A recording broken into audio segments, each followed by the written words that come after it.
The Concordance did not go to war with humanity. That was the point everyone would remember later, the detail that made it unforgivable. There was no fleet, no siege, no volley of ruin traded across the dark. There was only a vote and a signature of ratified light, and then a species older than most of the galaxy's borders was simply told to leave. The chamber where it happened floated at the gravitational still point of 9 converging systems, a hall of suspended water and slow-drifting stone that the Concordance had built to remind its members that all things could be held in balance if only the right beings held them. Delegates from 406 recognized peoples occupied the tiered galleries, their bodies suspended in the pressurized brine that let the aquatic and the aerial and the crystalline all attend as equals. At the center, upon a plinth of grown coral lit from within, stood the speaker of the ratified voice, and the speaker was pleased. "The petition is affirmed," the speaker announced, its mantle of translucent flesh pulsing the colors of consensus. "By the measure of 8 in 10, the species designated human is declared incompatible with the concordance of settled worlds. Their charter is revoked. Their embassies are dissolved. Their vessels are recalled to the Sol enclosure, beyond which they shall not pass. Let the record show this was accomplished without violence, as befits a civilized peace." Applause in the Concordance took the form of light. 400 galleries flushed the same warm amber at once, and for a moment the whole hall glowed like the inside of a struck bell. Down on the delegate floor, in the section reserved for peoples too new or too small to sit in the high tiers, a young human named Teodora Vask watched the amber light wash across the faces of the beings who had just erased her people from the map of civilization, and she did not applaud. She was 19 standard years old, which among her own kind meant she was barely more than a child let loose into an adult's job, and among the Concordance meant almost nothing at all, since most of its members reckoned their diplomats in centuries. She had been humanity's junior attaché for 11 months. She had been sent not because she was important, but because she was expendable, a warm body to keep a chair occupied while the senior envoys did the work that mattered elsewhere. Nobody had expected the vote to come today. Nobody had expected it to pass. And so when the amber light rose, Teodora Vask was the only human in the chamber, and the entire weight of a species banishment settled onto the shoulders of a girl who still bit her nails when she was nervous. She rose from her seat. The motion drew a ripple of attention, curious and faintly amused, the way a room notices a stumbling insect. "Speaker," she said, and her voice cracked on the first syllable and then held. "The human delegation requests the floor." The speaker's mantle shivered with something that in a human would have been a suppressed laugh. "The human delegation is dissolved, child. There is no floor to request, but the Concordance is not cruel. Speak if it comforts you. It changes nothing." Teodora had prepared no speech, because no one had told her she would need one. So she said the only true thing she had. "You don't know what we do," she said. "You think you're removing a nuisance. You think the galaxy will be quieter without us. You're going to find out you're wrong, and by the time you understand it, none of you will be able to fix what you broke. I'm not threatening you. I'm warning you. There's a difference, and you're about to learn that too." The hall did something it had not done in a long time. It went dim. Not dark. The Concordance did not permit true darkness in its sacred chamber, but the confident amber drained away into an uncertain gray, as 406 peoples tried to decide whether the child had said something they should be afraid of. The moment stretched, and then the speaker, whose whole long life had been built on the certainty that nothing a younger species said could matter, reinflated its mantle to full triumphant gold. "How very human," it said, and the galleries laughed in light again, relieved. "You mistake being needed for being loud. You have confused the noise you make with the work others do. Go home, child. Go home to your small blue cage and be as loud as you like where no one has to hear it." They escorted her out with courtesy. That was the thing she would never forget. 2 attendants of the neutral caste, their limbs like polished reeds, flanked her down the coral corridor and out to the docking spine, and they were gentle the entire way, murmuring apologies for the inconvenience, offering her water for the journey, treating her exactly as one might treat a small animal being returned to its enclosure. Their kindness was worse than hatred would have been. Hatred would have meant they saw her as a threat. This meant they saw her as nothing at all. The human courier ship that carried her home was a battered thing called the Meridian Sparrow, and its captain was a woman named Ilse Renck, who had spent 40 years running diplomatic errands between Sol and the wider dark, and who took the news of humanity's banishment the way a sailor takes news of a coming storm, not with despair, but with a hard practical calm. "So that's it then," Ilse said, watching the Concordance hull recede in the aft screens, a jewel of light dwindling to a spark. "They boxed us." "They boxed us," Teodora agreed. She was shaking and trying not to show it. "Captain, I said something, in the chamber. I don't know if I should have." "What you say?" "That they don't know what we do, that they're going to find out." She swallowed. "I don't even know if it's true, it felt true. When I was standing there, it felt like the truest thing in the galaxy." Ilse Renck was quiet for a long moment. Then she reached over and pulled up a display Teodora had never been cleared to see, a dense lattice of shipping lanes and monitoring stations, and quiet human outposts scattered across 100 systems.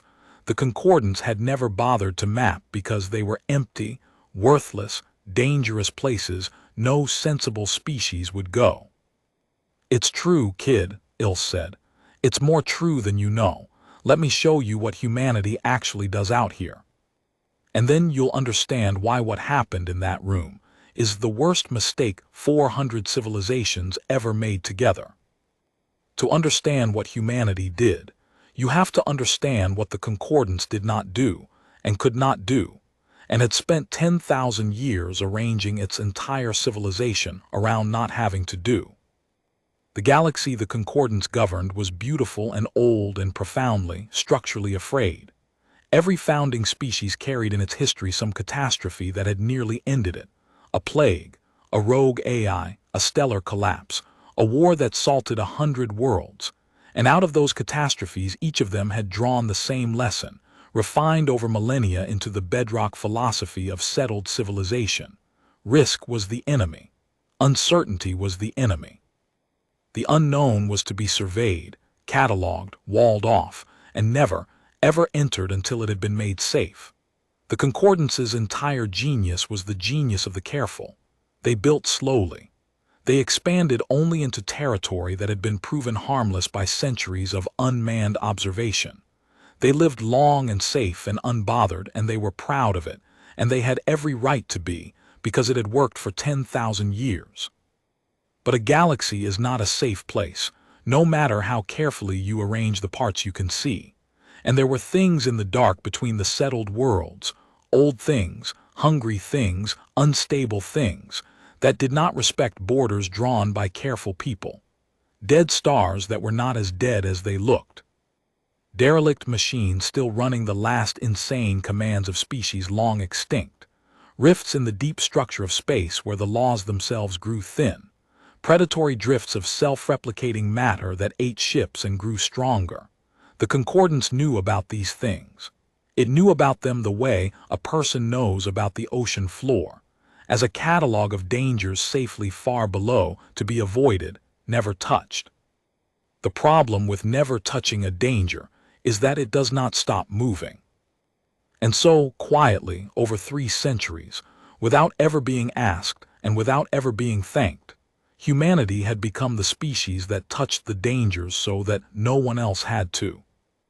It had not been a plan. It had begun almost by accident in the early decades after humanity's own arrival on the galactic stage, when the Concordance, wary of these strange, short-lived, reckless newcomers, had shunted them toward the frontier, the edges, the worthless, dangerous margins where no established species wanted to plant a colony. Go there, the Concordance had effectively said. Go to the bad places. Prove yourselves or don't. Either way, keep away from the nice neighborhoods. And humanity, being humanity, had looked at the bad places and seen not exile but opportunity, and had gone. What the Concordance never understood, what it was constitutionally incapable of understanding, was that the bad places were where all the real work was. Every settled world in the galaxy slept safe at night because somewhere out in the dark, a human crew was doing something insane and necessary that no careful species would ever attempt. Ilse Rank showed Teodora the map, and she talked, and slowly the shape of it came clear, and the girl who had been humiliated in a chamber of light began to understand that she had told the exact truth without knowing how enormous the truth was. There was the Thresher, for instance. That was the human name for a drift of self-replicating machine matter that had been eating its way toward the settled core for 2,000 years, a slow gray tide that would, if it ever reached the inner systems, consume them in a matter of centuries. The Concordance had mapped it, panicked about it, convened 3 separate multi-decade study commissions about it, and ultimately decided the only safe course was to monitor it and hope. Humanity had sent a rotating crew of 40 ships to the Thresher's leading edge and had spent 90 years learning to farm it, to prune it, to redirect its growth into loops that fed on themselves, to keep the gray tide chasing its own tail in a vast slow circle a dozen light years across so that it never advanced another inch toward anyone's home. There were people out there right now, at the Thresher's edge, doing that work. 40 ships. 12,000 human lives, rotating through in generations, holding back the end of a dozen civilizations, and not one of those civilizations knew their names. There was the hollow at Vesh-Karu, a rift where the laws of space grew thin, through which, if the rift ever fully opened, things would come that had no business in this universe. Humanity kept the hollow closed, not with weapons, with a station and a crew and a technique of resonant patience that the Concordance's finest physicists had declared theoretically impossible right up until the humans had done it anyway and simply never bothered to publish. There were the dead stars, the 14 collapsed suns scattered through the frontier whose corpses still pulsed with lethal harvest cycles that could sterilize a system if they synchronized. Humanity kept them from synchronizing.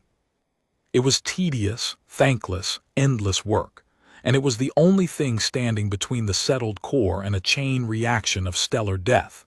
And the Concordance had voted, 8 in 10, to send everyone who did that work home and lock the door behind them.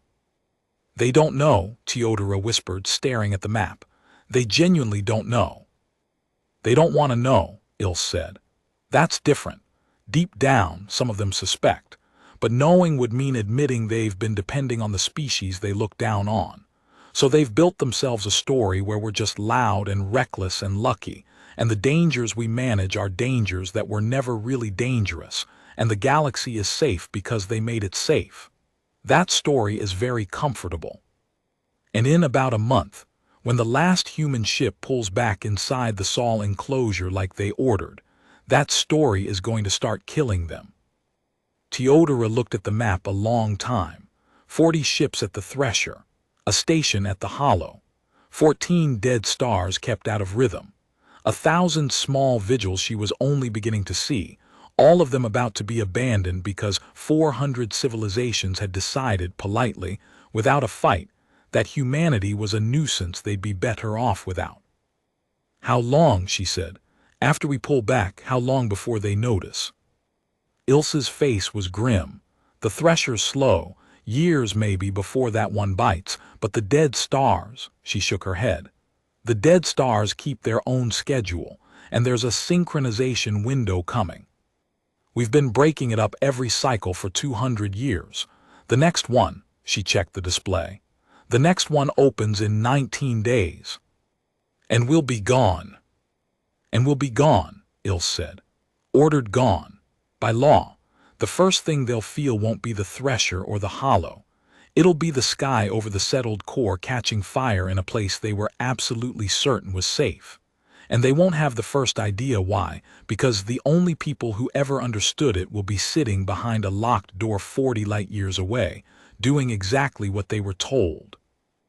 The meridian sparrow flew on toward Saul, toward the enclosure, toward the box the galaxy had built around humanity while congratulating itself on its restraint.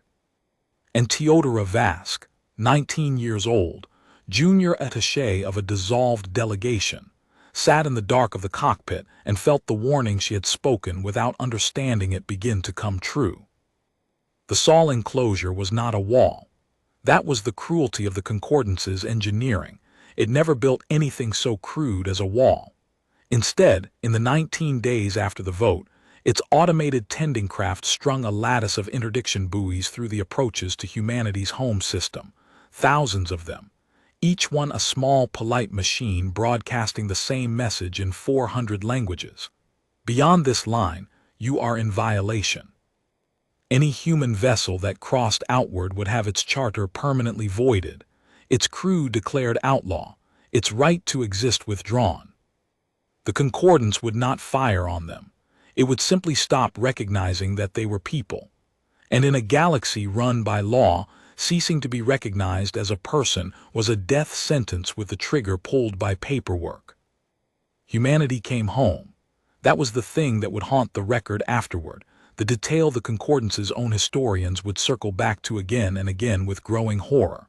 Humanity obeyed. The 40 ships at the Thresher powered down their pruning arrays and turned for Saul. The crew at the hollow of Vesh Karu ran their final resonance cycle, sealed the station, and left. The vigil keepers at the 14 dead stars logged their last observations, set their instruments to passive, and came home. 12,000 lives, 100 quiet outposts, 3 centuries of accumulated care, all of it folded up and brought inside the box, because the law said to, and because humanity had spent those same 3 centuries learning that if you wanted a galaxy where law meant something, you had to obey the law even when it was killing you.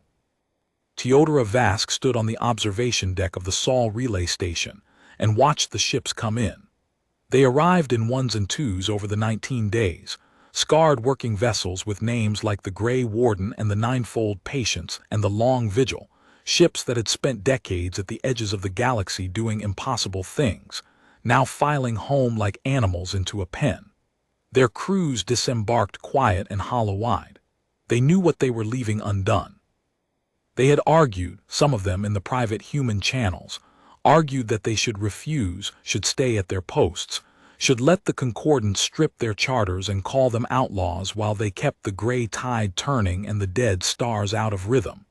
And the human government, such as it was, had made the hardest decision in the species' history. It had ordered them home. Because the alternative was war.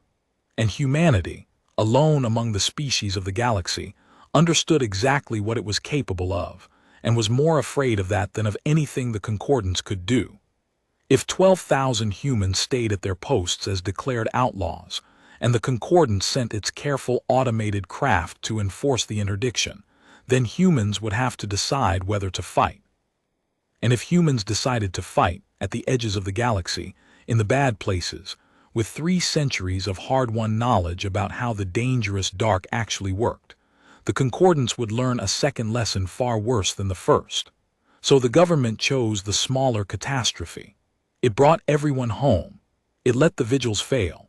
It bet the lives of the settled core against the hope that the Concordance would understand its error before the sky caught fire. It was a bad bet. Teodora knew it was a bad bet. But she also understood, watching the long vigil dock with its exhausted crew, that it was the only bet a species could make if it wanted to remain the kind of species that deserved to be trusted with the dark.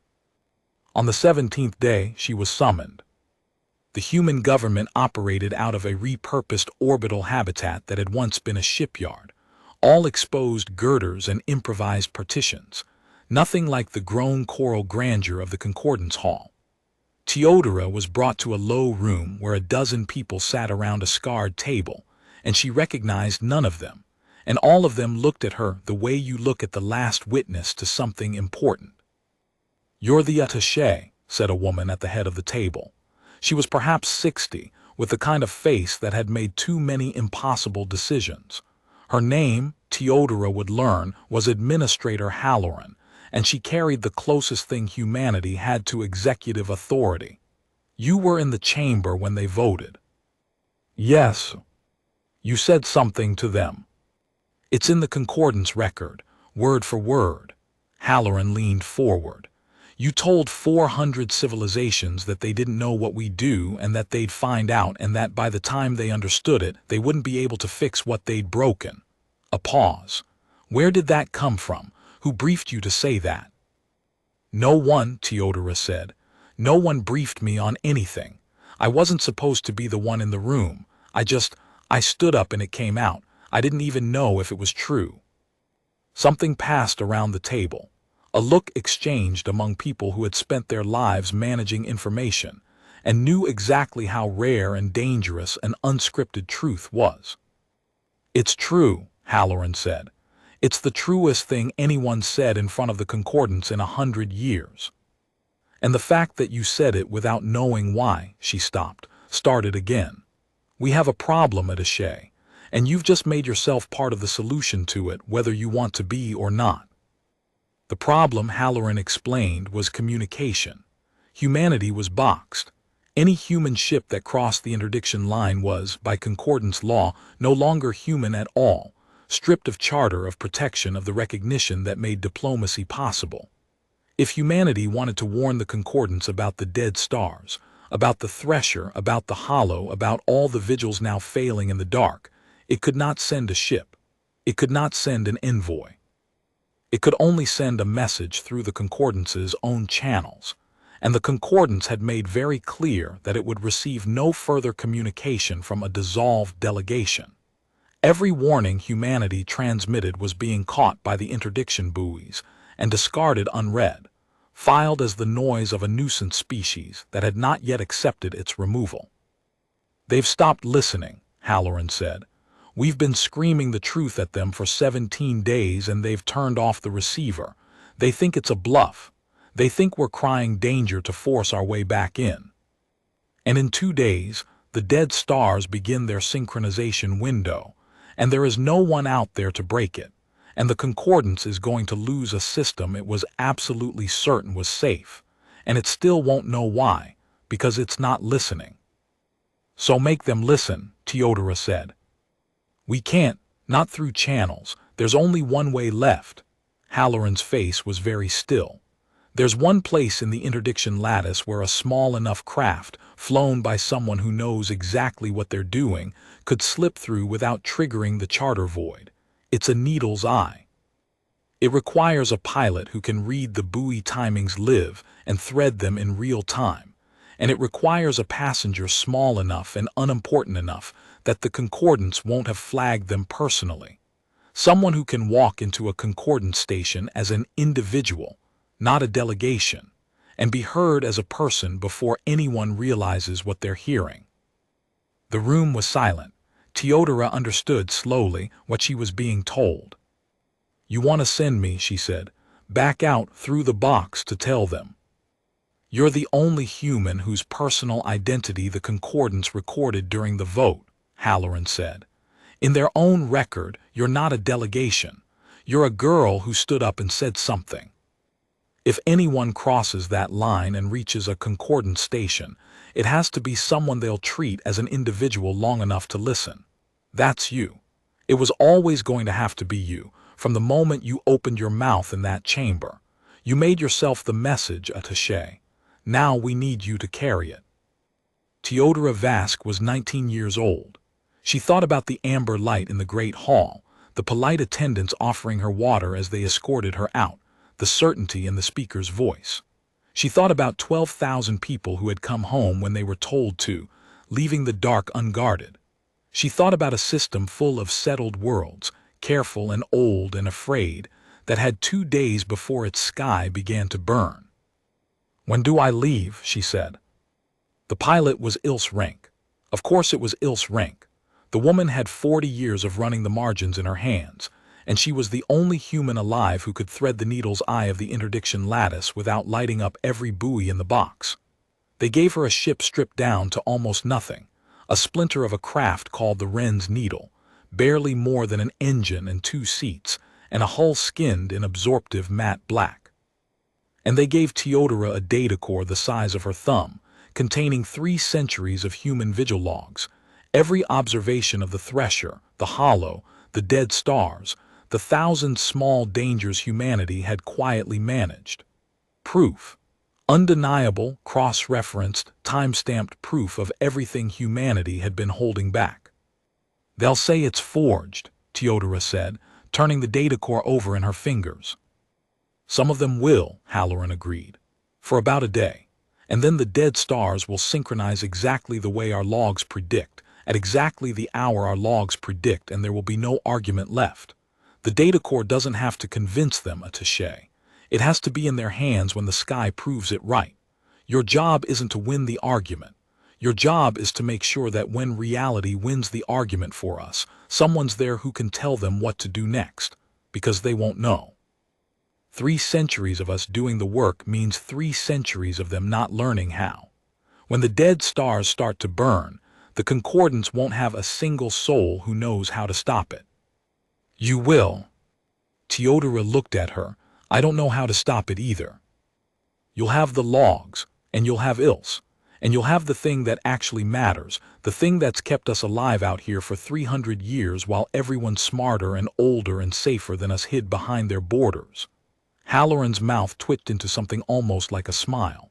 "You'll be a human being standing in front of a disaster, refusing to accept that nothing can be done. That's the whole trick, attaché. That's the entire secret they banished us for. We're the species that walks toward the thing everyone else walks away from. Now go remind the galaxy why that mattered." The wren's needle launched at the dark of the enclosure, riding a decaying supplytug's exhaust plume to mask its signature, and slipped toward the lattice of polite machines that marked the edge of humanity's cage. Teodora watched the buoys grow from sparks to structures on the forward screen, each one broadcasting its patient warning, each one a small piece of the wall that 400 civilizations had built without ever raising a hand. Ilse Renk's fingers moved on the controls like a musician's, and she did not speak, and the needle threaded between 2 buoys through a gap that opened for 4 seconds and closed again, and then they were through. Outlaws now, in the eyes of the law, no longer quite people. And the dark of the galaxy opened ahead of them, and somewhere out in that dark, 14 dead stars were beginning to find their rhythm. The nearest Concordance station to the dead stars was a monitoring outpost called Cerro Vantage, a slow ring of habitat wheels tethered above a gas giant, home to 1,100 beings of a dozen species whose entire purpose was to watch the frontier and report what they saw. They had, of course, been watching the dead stars for 200 years. They had a magnificent archive of observations, centuries of patient data on the 14 collapsed suns and their lethal pulsing cycles. What they did not have, had never once imagined they might need, was the faintest idea of what to do if the cycles ever synchronized. Watching had always been enough. The humans had handled the rest, out in the dark where Cerro Vantage's telescopes did not quite reach, and Cerro Vantage had never thought to ask how. Teodora and Ilse reached Cerro Vantage with 31 hours to spare before the synchronization window opened. Getting aboard was its own small ordeal. The wren's needle broadcast a false registry, a decommissioned survey ship requesting emergency dock, and the station's automated systems, careful, always careful, held them in a quarantine berth for 4 hours while they verified the fiction. Teodora spent those 4 hours memorizing the human logs, cycle by cycle, until she could recite the synchronization prediction in her sleep, until she understood not just that the disaster was coming but the brutal, elegant, terrifying method by which humans had been preventing it for 2 centuries. She was not a physicist. She was a 19-year-old attaché with 3 centuries of hard human knowledge poured into her head over the course of a single desperate flight. It would have to be enough. The station master of Cerro Vantage was a being of the Australian, a tall, deliberate, 6-limbed people who reckoned time in slow, careful increments and prided themselves on never being hasty.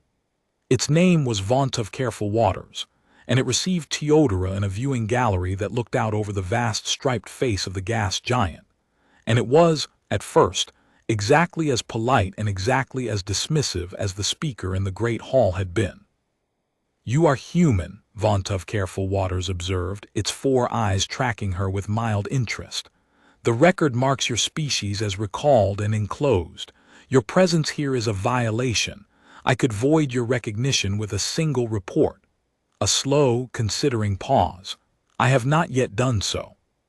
"You will tell me why I should not." "Because in 31 hours the dead stars are going to synchronize," Teodora said, "and this station is going to watch it happen, and then this station is going to die, and I'm the only person in the galaxy who can stop it. That's why." The Australian did not move for a long moment.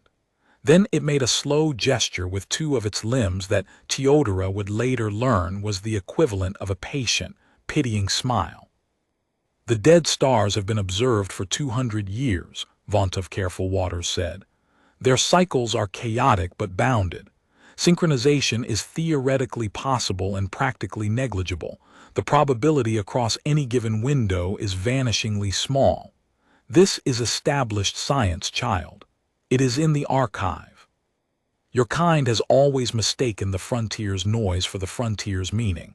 You are frightened of the dark because you live in it. We are not, because we understand it." It turned back toward the window. "You will return to your enclosure. I will note your violation but not enforce it as a courtesy. Consider it a kindness." There it was again. The kindness. The same kindness the attendants had shown her in the great hall. The kindness that was really just the certainty that she was too small to matter.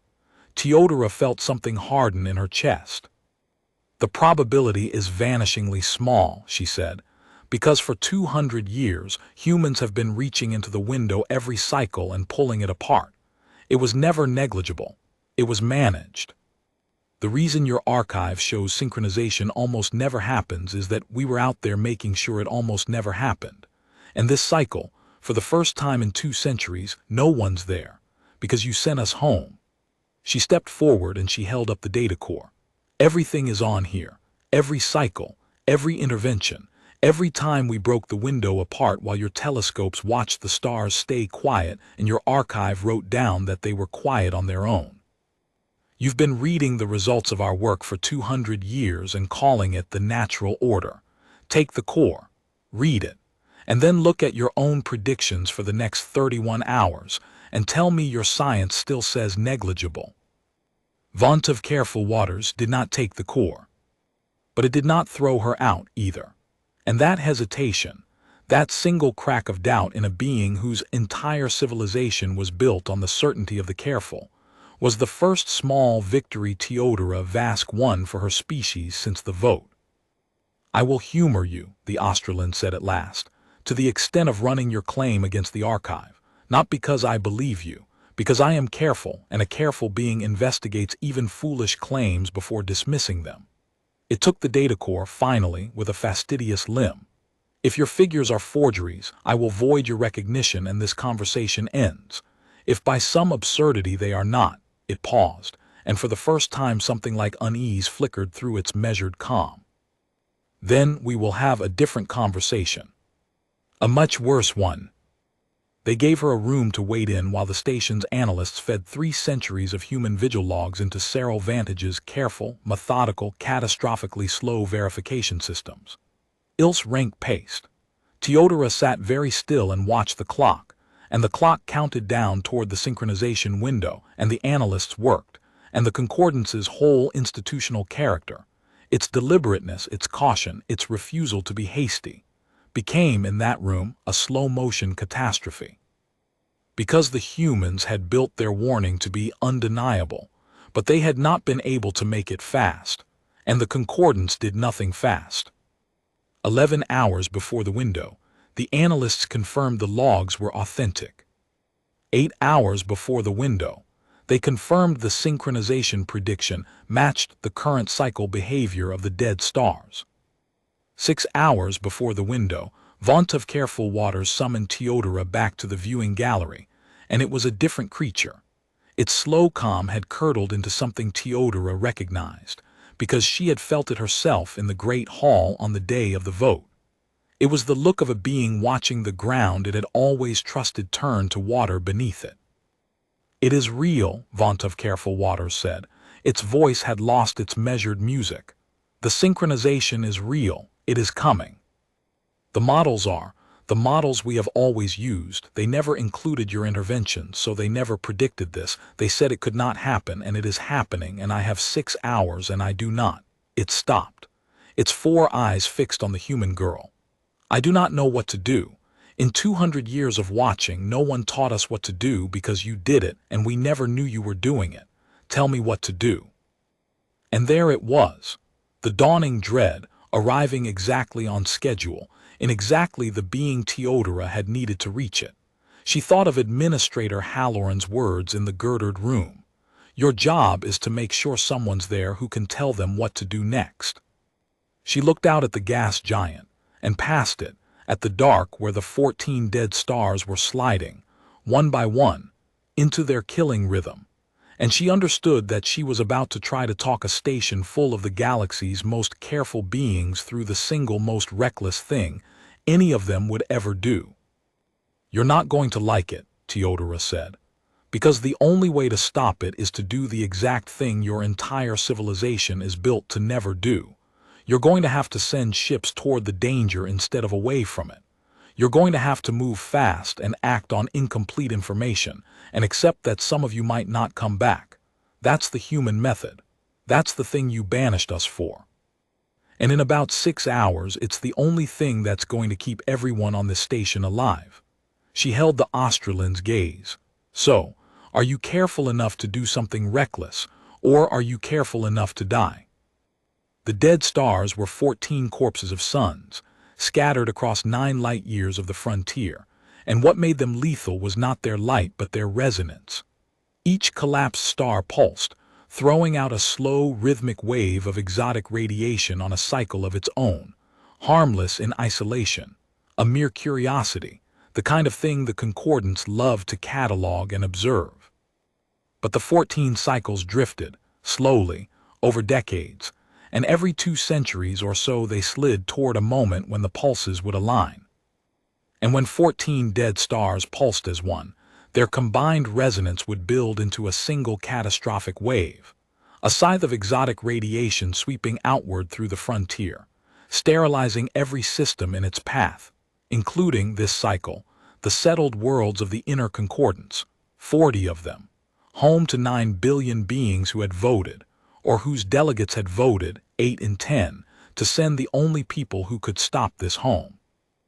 Humanity's method for preventing synchronization was insane, and it was beautiful, and it was exactly the kind of thing no careful species would ever have conceived. You could not stop a dead star from pulsing, but you could nudge its rhythm, if you were willing to fly a ship into the killing zone of a collapsed sun during the narrow window when its pulse was building, and drop a resonance-shifting charge into the precise gravitational node where the wave was forming, and then run before the pulse crested and cooked you. Do it to enough of the 14, and their cycles would scatter back out of alignment for another 200 years. It required flying toward dead stars. It required precise timing measured in seconds. It required pilots willing to accept that if they got the window wrong, they would not survive it. Humans had been doing it quietly in rotation for 2 centuries, and had buried 9 of their own in the doing, and had never told anyone, because the Concordance would not have believed them and would not have thanked them, and would only have been horrified that anyone would take such a risk. Now Teodora Vask had 6 hours to teach a station full of the galaxy's most cautious beings to do it, with charges they didn't have, in ships that had never flown toward danger in their lives, crewed by beings whose every instinct screamed to run. "How many of the 14 do we have to reach?" Vaunt of Careful Waters asked. The Australin had gathered its station's officers, a dozen beings of 8 species, all of them staring at the countdown, all of them beginning to understand what the human girl was telling them. "The logs say 6, Teodora said. Scatter the rhythm of 6 of the 14 and the whole synchronization collapses. But they're spread across 9 light years and the window is 6 hours and your ships. She looked at the station's roster, the careful survey craft, the slow methodical vessels never built for speed or risk. Your ships weren't made for this. So we do it the human way. We don't send one ship to do 6 jobs perfectly. We send everything you have all at once toward all 14, and we accept that most of them will fail and we trust that enough will get through. Saturation. Not precision. Precision is what you do when you have time. We don't have time. The gallery was silent. Then one of the officers, a small crystalline being whose name Teodora never caught, spoke in a voice like chiming glass. You are asking us to send our crews to die. I'm asking you to send your crews toward a danger, Teodora said, so that 9 billion people don't die for certain. Some of them might not come back. Most of them will. Humans have run these numbers for 200 years and buried 9 people doing it. 9 out of thousands of runs. It's not a suicide mission. It's a hard one. There's a difference, and it's the difference your whole civilization never learned because you were never willing to find out. You're going to find out now. She turned to Vontov Careful Waters. 6 hours, it's your station, it's your call. But I've told you the truth, and the truth is that Careful won't save you this time. Only Reckless will, so choose. The Australian looked out at the dark, at the 14 dead stars beginning to align, and Teodora watched 200 years of institutional caution war against 6 hours of onrushing death in the 4 eyes of a being who had never in its long, careful life been asked to gamble everything at once. And then Vontov Careful Waters did the bravest thing any Australian had done in 1,000 years. Arm the survey craft, it said. All of them, wake every crew. We fly toward the stars. It turned to Teodora and its voice shook, and it said the words that its entire civilization had been built never to say. Teach us to be reckless, human, quickly. We are out of time to be careful. While the engineers wrestled with the charges, and the pilots absorbed their impossible lessons, word of what was happening at Cerro Vantage began, against every rule and protocol, to leak outward across the frontier. It was not supposed to be able to leak. Concordance monitoring stations were careful about their communications, and Cerro Vantage was more careful than most. But there was a young Australian technician in the station's relay section, a different one, not the pilot, but its clutch sibling, who had watched the whole thing unfold from behind a bank of instruments and who could not bear the weight of the secret. It sent a single burst to the next station along the monitoring chain, a station called Deep Meridian, and the burst said only this: the humans were right. The dead stars are synchronizing. We are trying to stop it their way, tell the others. And that single burst did something the Concordance had never planned for. It cracked the comfortable story. Deep Meridian Station Master, a V-Hail of the crystalline peoples, received the burst and did not believe it, because it was a careful being, and the story it had always known said the dead stars were harmless and the humans were a nuisance. But it was careful enough to check. It turned its instruments toward the 14 dead stars, and it saw the synchronization beginning, the pulses sliding into alignment exactly as the humans' leaked logs had predicted, and it felt the first cold touch of the dread that was about to sweep the galaxy.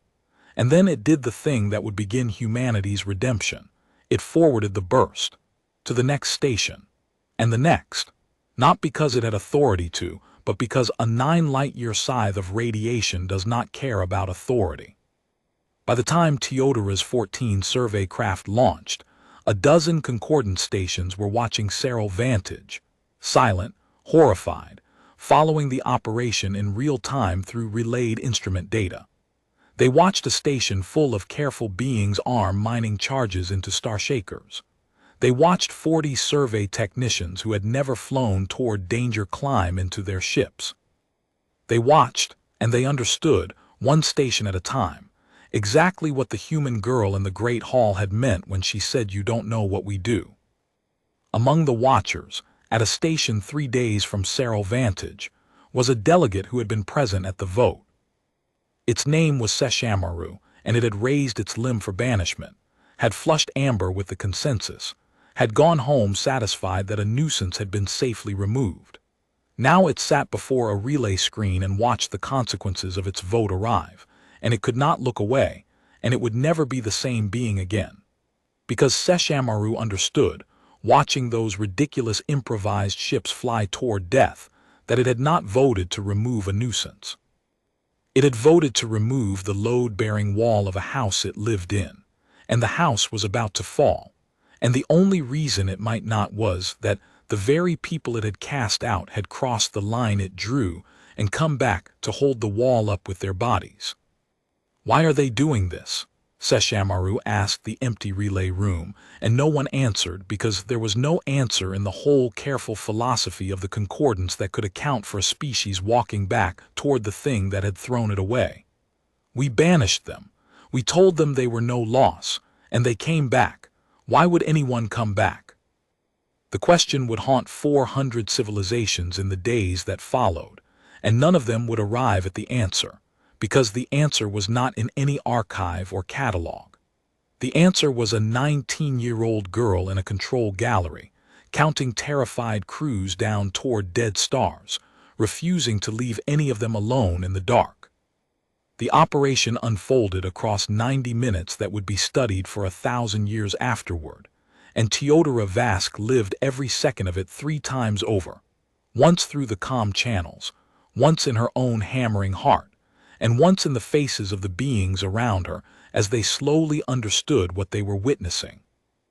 She had 14 channels open, and she moved between them like a swimmer between waves, catching each crew at the moment of its crisis, holding each one through the wall of climbing radiation and the scream of instinct that told them to flee.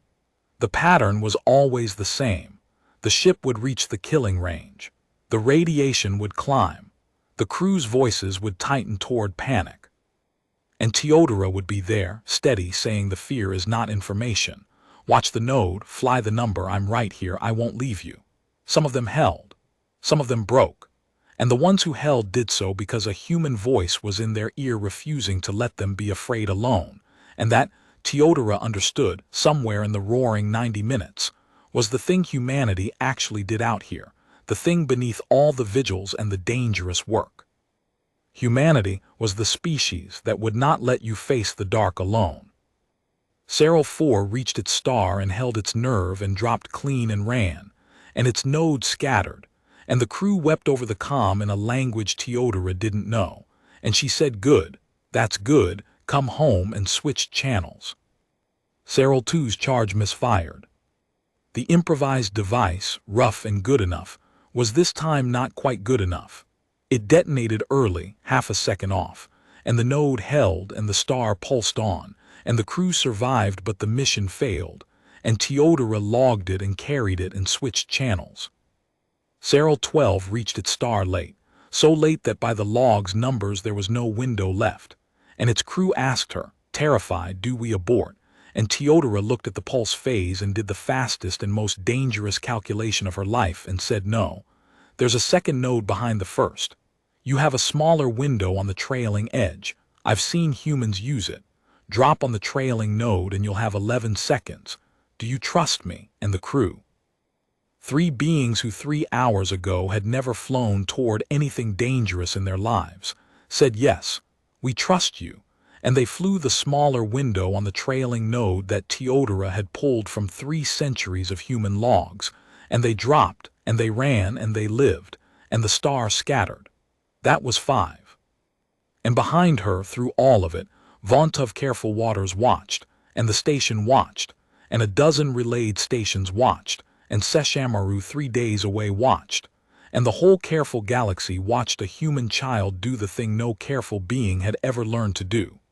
Stand in the middle of a catastrophe and refuse, absolutely and to the last second, to accept that nothing could be done.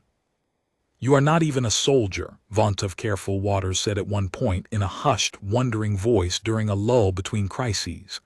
"You are not a scientist. You told me yourself. You are a, what did you call it, an attaché, a minor functionary, a child, and you are doing this." "Any human could do this," Teodora said, not looking up from the board. That's the part you never understood. It's not that I'm special. It's that this is just what we're for. Put any one of us in this chair and we'd be doing the same thing, because the alternative is watching everyone die, and we're constitutionally incapable of watching everyone die when there's still a number to fly. She switched channels. Serial 6, talk to me. Node reading. 5 nodes scattered. 1 short.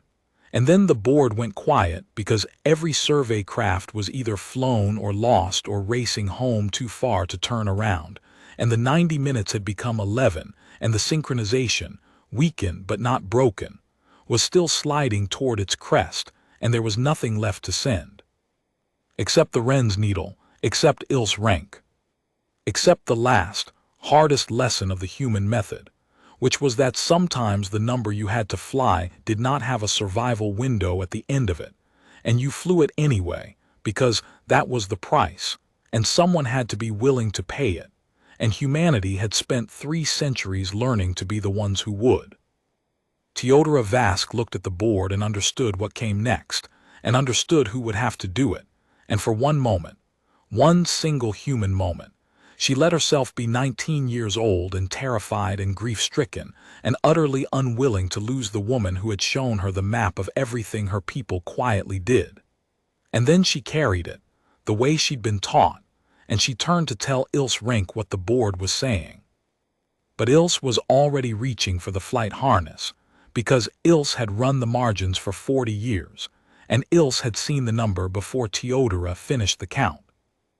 There were not enough charges. That was the first crisis, and it nearly ended everything before it began.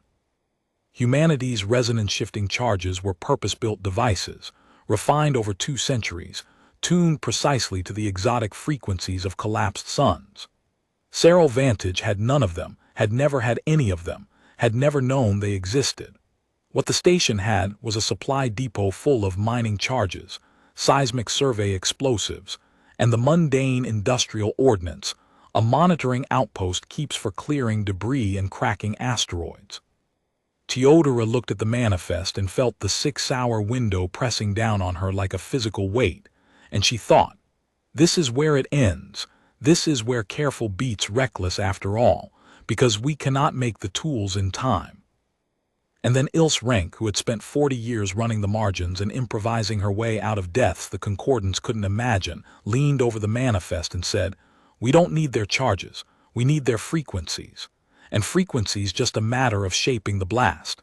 Give me your engineers in 4 hours and I'll turn your rock crackers into star shakers. It won't be pretty, it won't be precise, but we don't need precise. The girl already told you. We need enough. This was the thing the Concordance had never understood about humanity, the thing that no catalog or archive could capture. Humans did not solve problems with the right tools.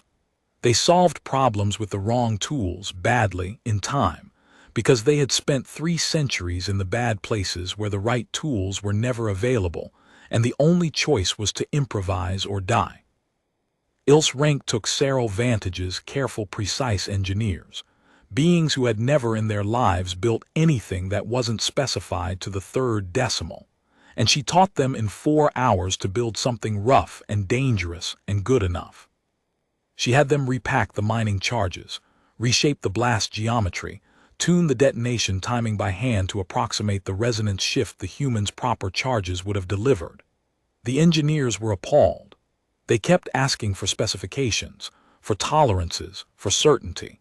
Ilse kept telling them there wasn't time for certainty, there was only time for good enough, and that good enough flown at the right moment would save 9 billion lives, while perfect arriving too late would save none. Teodora, meanwhile, taught the pilots. They were not pilots, not really. They were survey technicians, careful beings who flew slow, careful patterns to map the frontier, who had never in their lives flown a vessel toward anything that could kill them. She gathered them in the station's launch bay, 40 of them, crews for the 14 survey craft, and she looked at their frightened alien faces, and she understood that in 6 hours she could not teach them to fly the way humans flew. So she taught them the only thing that mattered. You're going to fly toward a dead star, she said. Every instinct you have is going to scream at you to turn away. Your ships will tell you the radiation is climbing. Your bodies will tell you to run. And here's the thing I need you to understand, the thing my whole species learned the hard way. The fear is not information. The fear is just fear. The instruments are information. Watch the instruments. When the pulse node forms, you drop the charge and then you run, and you will have exactly the number of seconds the logs tell you and not 1 second more. Trust the number, not the fear. The fear will tell you to drop early and run early and you'll miss the node and it'll all be for nothing. The number will feel like it's killing you and it won't be. Fly the number, that's all. Fly the number and come home. They looked at her, 40 careful beings about to be reckless for the first time in their lives. And one of them, a young Australian technician, barely more than a child by its own species reckoning, which was the only reason Teodora even noticed it, asked the question they were all thinking. "How do you do it?" the young technician asked. "How does your kind fly toward the thing that wants to kill you and not turn away?" Teodora thought about it. She was 19 years old.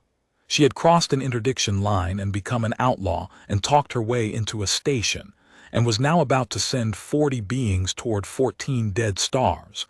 And 3 weeks ago, she had bitten her nails in a chamber of light while 400 civilizations laughed at her. "We don't not turn away," she said.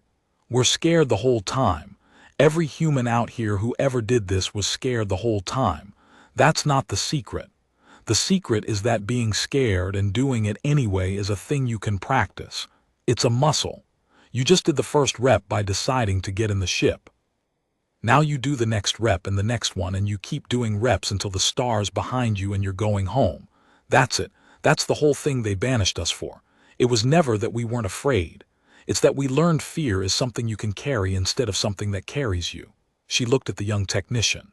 "You're going to be afraid the whole way. Go anyway. I'll be on the comm the entire time, and I'll count the numbers with you, and I will not leave you alone out there. Okay?" The young technician's 4 eyes held hers for a long moment. "Okay," it said, in the human word which it had learned in the last hour. "Okay." They launched with 90 minutes left in the window. 14 survey craft, never built for speed, crewed by beings never built for courage, carrying improvised charges built by engineers who had begged for specifications, flying toward 14 dead stars under the direction of a 19-year-old outlaw and a 40-year veteran of the galaxy's worst places. It should not have worked. By every measure the Concordance held sacred: precision, preparation, certainty, caution. It was a catastrophe waiting to happen. And it was the most human thing that had ever occurred inside Concordance space. Teodora ran the operation from the station's control gallery, a headset pressed to her ear, 14 comm channels open, Ilse Rank beside her working the technical problems as they arose. Vontov Careful Waters stood behind them both, watching its careful crews fly toward death, having wagered its station and its long life and everything its civilization believed on the word of a human child. The first ship reached its star with 40 minutes left. "Talk to me," Teodora said into the comm. "Talk to me, Cyril 7. What are your instruments showing?" "Radiation climbing," came the voice, tight with terror. "It is climbing fast. Everything says to turn back." "The fear's not information. What's the pulse node reading?" "Not yet formed, not yet." "Then you're not there yet. Hold your course. Fly the number. I'm right here. What's the node reading now?" A long, terrible pause, and then, "Forming, it is forming." "The node is..." "How many seconds does the log give you at this pulse phase?" 19. "Then you have 19 seconds from the moment it locks. Not 18, not 20, 19. Drop on the lock and count it out loud with me and run on 0. Ready?" Teodora's own hands were shaking. She did not let it into her voice. "Node locking in 3, 2, 1, drop. Charge away. 19, 18, 17. And she counted, and the alien crew counted with her in their own reckoning. and the improvised charge fell toward the pulse node of a dead star, while the radiation climbed toward lethal, and every instinct in 6 careful beings screamed at them to run early. And Teodora Vask counted the number and held them, and on 0 she said, "Run." And the survey craft Cyril 7 clawed away from the dead star half a second before the pulse crested, and the charge detonated in the node, rough and imprecise and good enough, and the star's rhythm shifted. "Cyril 7 is clear," Il said, watching the readouts. "Node disrupted, that's one. Star's rhythm scattered." She looked at Teodora, something fierce in her eyes. "It worked. The rock cracker worked." "1 down." "5 more," Teodora said, and switched channels, because 13 more ships were flying toward 13 more stars, and the window was closing, and somewhere behind her a station full of careful beings was learning in real time that the reckless species they'd banished had known something they never bothered to learn. The next ship failed. Cyril 11 dropped early. Its crew, 3 beings of a species Teodora didn't know, hit the wall of climbing radiation and their nerve broke, and they dropped the charge before the node locked and ran, and the charge detonated in empty space and did nothing, and the star pulsed on undisturbed. Teodora heard it happen in real time, heard the panic, heard herself saying, hold, you're not there yet," and heard the crew break anyway, and there was nothing she could do because you cannot reach through a comm channel and hold someone's nerve for them. The ship survived. The mission failed. And Teodora had 1 heartbeat to grieve it before switching to the next channel, because that was the human method too. You did not stop for the failures. You could not. You logged them, and you carried them, and you kept flying, because the ones still out there needed you more than the ones already lost. "Cyril 3, talk to me. What's your node reading?" Ship by ship, star by star, through the last 40 minutes of the window, Teodora Vask talked 40 terrified beings toward 14 dead stars. She counted their numbers with them. She held their nerve when it wavered. She lost some, Cyril 11, then Cyril 2 whose charge misfired, then Cyril 9 that arrived 30 seconds too late and had to abort. And she saved more, 1 disrupted node at a time, 1 scattered rhythm at a time, 1 careful being at a time, learning to carry its fear instead of being carried by it. Behind her, Vaunt of Careful Waters watched its crews do the impossible, and did not say a word, because there were no words in the long, careful language of the Australian for what it was witnessing. 200 years of watching the frontier stay quiet. 200 years of writing down that the dead stars almost never synchronized. And now, at last, it understood. The quiet had never been natural. The quiet had been made, cycle after cycle, by people exactly like this human child, flying toward exactly this death and coming home, and never once being thanked, and then being sent away politely, without a fight, by a galaxy that had mistaken their silence for their absence. With 11 minutes left in the window, Ilse Rank looked up from the readouts, and her face was gray, and she said the number Teodora had been dreading. 5, Ilse said. "We've disrupted 5 nodes, we need 6, and we're out of ships. Everything that could fly is flown." Cyril 7, 3, 5, 6, 12, 5 stars scattered. The other 9 are still climbing toward alignment, and 5 isn't enough. The synchronization's weaker now, but it'll still crest. 5 isn't enough.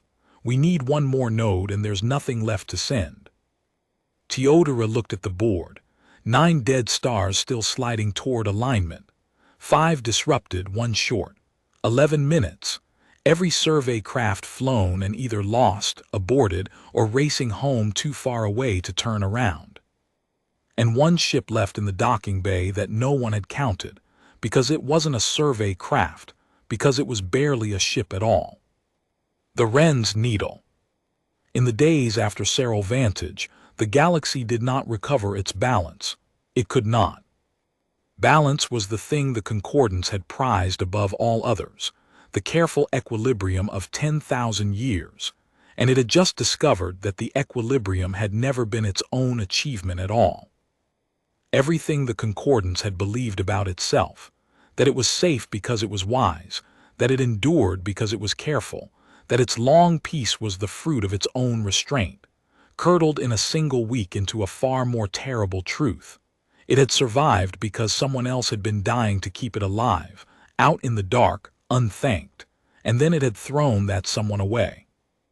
The dread spread faster than any message could travel because it did not need messages. Each Concordance world, hearing what had happened at the dead stars, turned its own instruments toward its own quiet dangers, the ones it had catalogued and walled off and never touched, and found, one after another, the same thing. The thresher, the gray machine tide, was creeping forward again, its 2,000-year advance resuming now that the human pruning crews had gone home. The hollow of Vesh Karu was widening, its impossible rift straining against a seal that was no longer being maintained. 100 small dangers across the frontier, each one held quiet for centuries by a human vigil no one had known existed, were stirring back to life now that the vigils had been recalled by law. And the settled worlds, careful and old and afraid, understood all at once that they did not know how to stop any of it. 200 years of watching had taught them everything about their dangers except the one thing that mattered: what to do.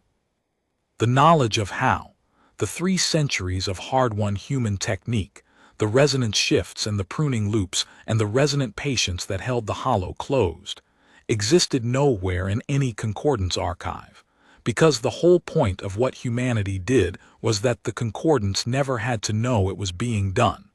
The load-bearing wall had been invisible. And now it was gone, and the house was groaning, and 400 civilizations stood in the dark listening to it groan, and realized they had never learned to build. Seshamaru, the delegate who had voted for banishment and then watched the consequences arrive on a relay screen, could not stay at its station. It requested transit to the Great Hall, and it was not the only one. Across the galaxy, the delegates who had raised their limbs for the removal of humanity converged on the Concordance chamber, drawn by a horror none of them could name. They were not summoned. They came the way the guilty come, because they could not bear to be anywhere else. The speaker of the ratified voice tried, at first, to hold the old story together. It stood on its plinth of grown coral and spoke of measured responses and careful study commissions, and the need to avoid hasty conclusions. And for a few hours the machinery of Concordance caution ground forward as it always had, convening panels, requesting data, proposing decades of investigation into whether the humans' claims had merit. And then the report came in from the Thresher's leading edge, where an unmanned Concordance survey drone, dispatched in a rare burst of urgency to check the humans' claims, transmitted its final images before the gray tide ate it. The machine matter advancing, unchecked, at a rate that would reach the inner systems not in the comfortable centuries the Concordance had assumed but far, far sooner, because the humans had not merely been slowing it. They had been holding it in a stationary loop, and the loop had broken the moment they left, and the 2,000 years of creeping advance had all been released at once like a held breath. The great hall went dim, not the uncertain gray of the day Teodora had warned them. Darker, the darkest it had been in the whole 10,000 years of the Concordance. 400 galleries drained of every color, 406 peoples suspended in the brine of their sacred chamber, staring into the truth they had voted for without knowing it. "We have made an error," the speaker said at last, and its voice was the voice of a being whose entire civilization had just come apart in its hands. "We have made the greatest error in the history of settled life. We removed the species that held the dark back, and we called it a mercy, and we congratulated ourselves that we did it without violence.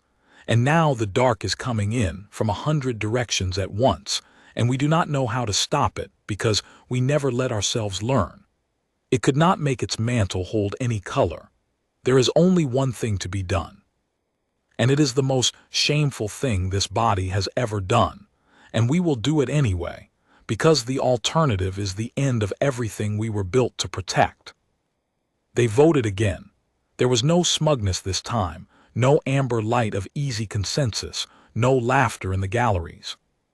There was only a chamber full of frightened ancient beings raising their limbs in the dark, reversing the vote of a month before.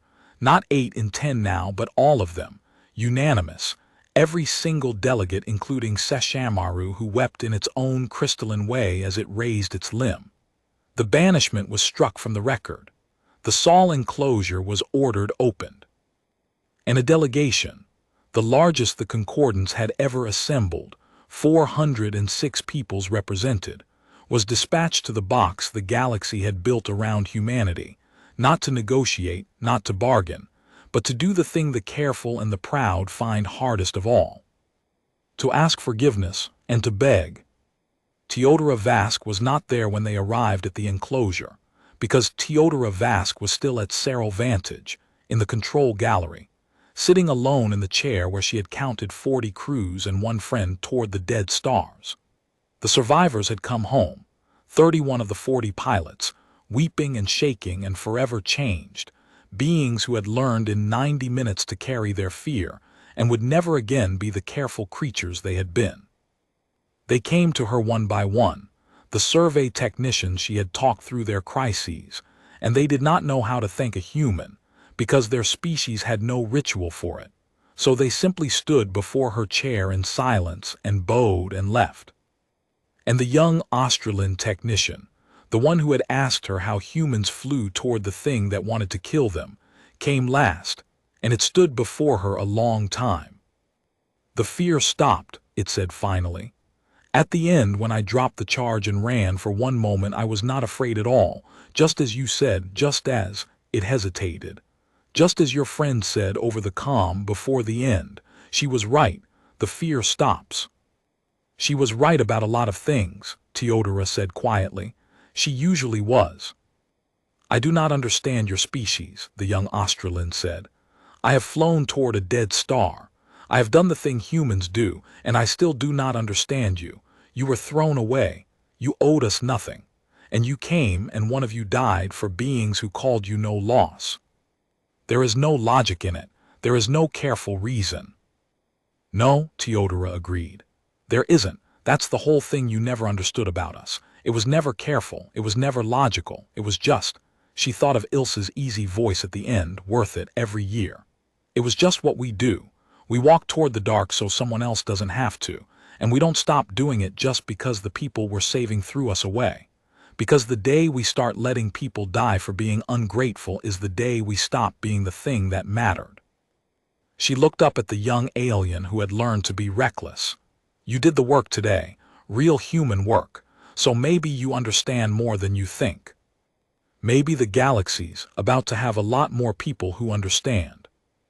The young Australian considered this, and then it did something no Australian had ever done to a human. It reached out one careful limb, and it laid it against Teodora's shoulder. In the human gesture it had watched her use on the frightened pilots, the gesture that said, I'm right here, you're not alone. And it held it there a moment, and then it left, to carry what it had learned back out into a galaxy that was about to need every reckless soul it could find. The delegation from the Concordance reached Saral Vantage the next day, on its way to the enclosure, and it stopped, because it had heard that the human who had saved 9 billion lives was there.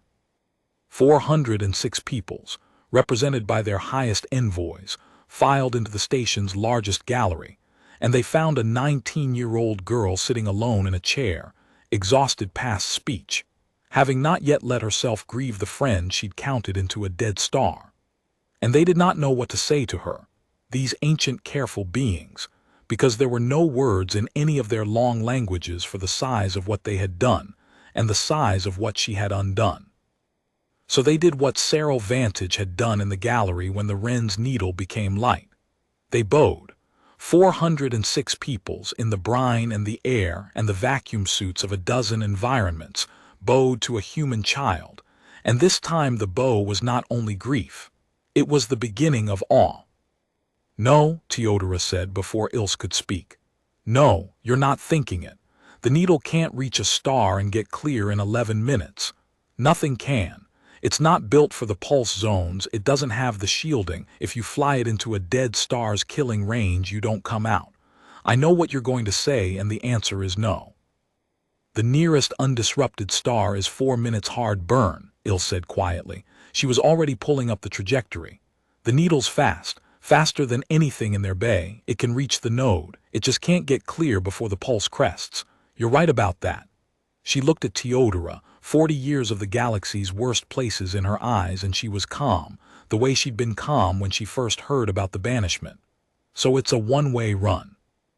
One pilot, one charge, one node, and then 9 billion people wake up tomorrow not knowing how close it came. She reached for the flight harness. I've had 40 good years out here, kid. This is the run they were all practiced for. No, Teodora grabbed her arm. No, Ilse, I need you to fly me home. I need you to. You don't need me to fly you home. You're an outlaw now, same as me. There's no home to fly to that isn't a cage. Ilse's voice was gentle. But there's 9 billion people out there, hooray, about to find out what we were worth. Somebody has to be the one who shows them. And it's got to be a human, Teodora. It's got to be one of us. Because when this is over and the Concordance is picking through the wreckage of what they nearly did, the thing that has to be true, the thing that has to be undeniable, is that a human died flying toward the danger so that they could live. That's the message. That's the whole message. Not the data core, not the logs. A human being who walked toward the thing everyone else ran from when it mattered most for people who'd thrown her away. She freed her arm gently. Let me carry it. It's what I'm for. And Teodora Vask, 19 years old, understood that she could not stop her, and that she should not stop her, and that the hardest thing about the human method was not the flying toward danger, but the letting someone you love do it in your place. I'll count you through, she whispered. The whole way. I won't leave you alone out there. I know you won't, Ilse said. You never do, that's why they sent you. She climbed into the wren's needle and she looked back once, and she smiled the hard, practical smile of a woman who had run the margins for 40 years and knew exactly what she was for. Tell them, kid, when it's done, tell them why we mattered, make them never forget it. The needle launched. It crossed the 4 minutes to the star faster than any Concordance vessel could have, a splinter of matte black burning toward a dead sun. And Teodora sat in the control gallery with the comm pressed to her ear and counted Ilse rank toward her death with a steady voice, while everything inside her came apart. Vontov Careful Water stood beside her, and the entire station of Cerro Vantage watched, 1,100 beings of a dozen species, silent, as a single human ship flew toward the thing their whole civilization had been built to flee. Radiation climbing, Ilse said, her voice easy, almost peaceful. It's really something up close, kid, the dead stars. Nobody's ever this close and lives to say. It's beautiful, wish you could see it. Node reading, Teodora said. Her face was wet, her voice did not shake. Talk to me. Forming, give me the number. Teodora looked at the log. At this pulse phase, this star, the window to drop and get clear was 22 seconds. But Ilse wasn't getting clear. Ilse was staying until the node locked hard, riding it in close to make certain the charge went exactly where it had to, because there would be no second run and no room for good enough. The number wasn't a survival window for her. It was just the count until the end. 22 seconds from lock, Teodora said. But you drop on the hard lock, Ilse. Not before, fly the number, all the way down. All the way down, Ilse agreed. Count with me like always. Node locking in 3, 2, 1, lock. Charge armed, riding it in. 22, Teodora's voice was steady as stone. 21, 20. 19. And Ilse rank flew the wren's needle into the killing range of a dead star, past the point of any return, holding her charge until she was certain.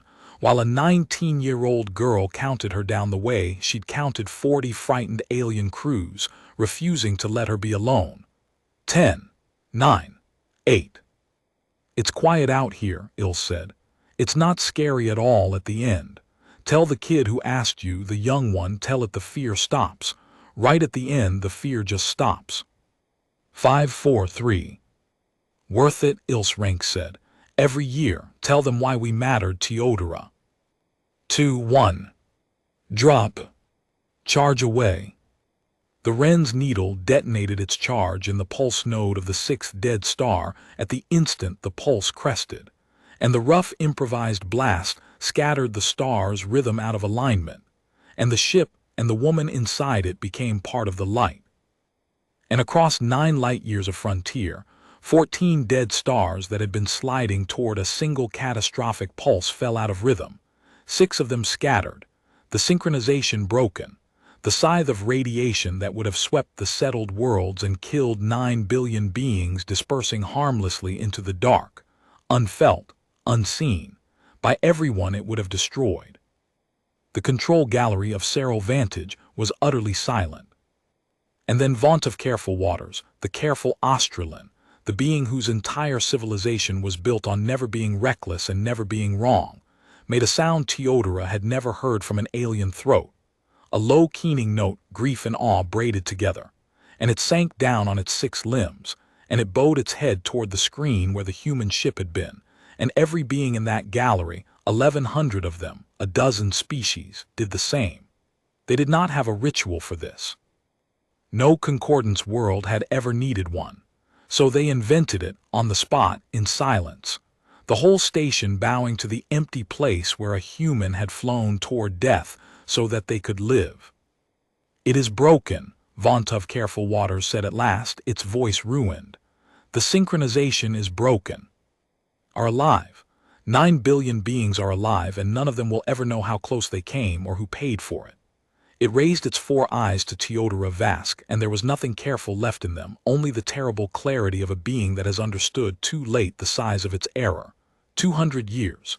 You have been doing this for 200 years, every cycle, flying toward the dead stars and coming home and telling no one and asking nothing, and it could not finish. We sent you home. We called you a nuisance.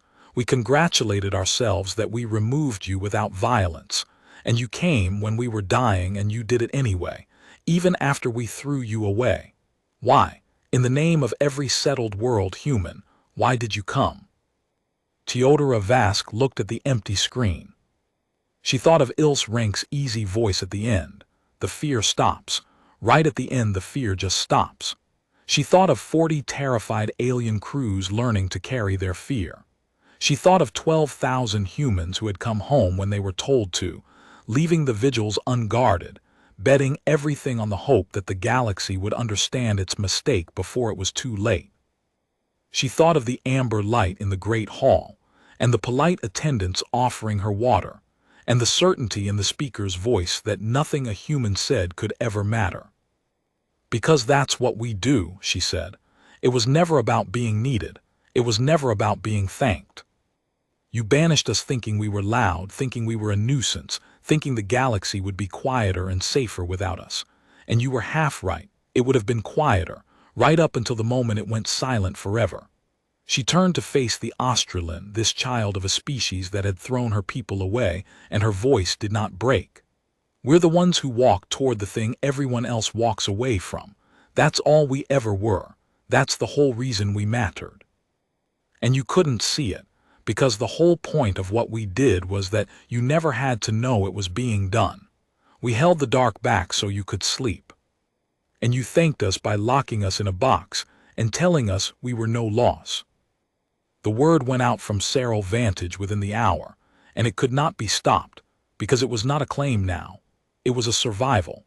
9 billion beings were alive who should have been dead. The Concordance's own instruments had recorded the synchronization beginning and then breaking, had recorded 14 dead stars sliding toward catastrophe, and then scattering, had recorded a single human ship flying into a dead sun at the precise instant the 6th node broke. There was no story careful enough to explain it away. There was only the truth, arriving all at once across 400 civilizations. The species they had banished without a fight had been holding the galaxy together in the dark, and had died doing it after they were thrown away, for people who never knew their names. The great hall of the Concordance convened in emergency session. The speaker of the ratified voice, whose mantle had flushed triumphant gold on the day of the vote, stood before 406 peoples, and could not make its flesh hold any color at all.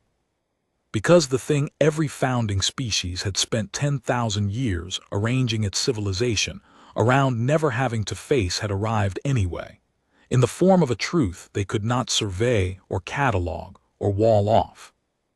They had built a safe galaxy on the backs of the one species reckless enough to touch the dangers, and then they had sent that species home, and the only reason they were alive to feel their horror was that a 19-year-old girl and a woman named Ilse Renk had crossed the line they'd drawn and done the work anyway.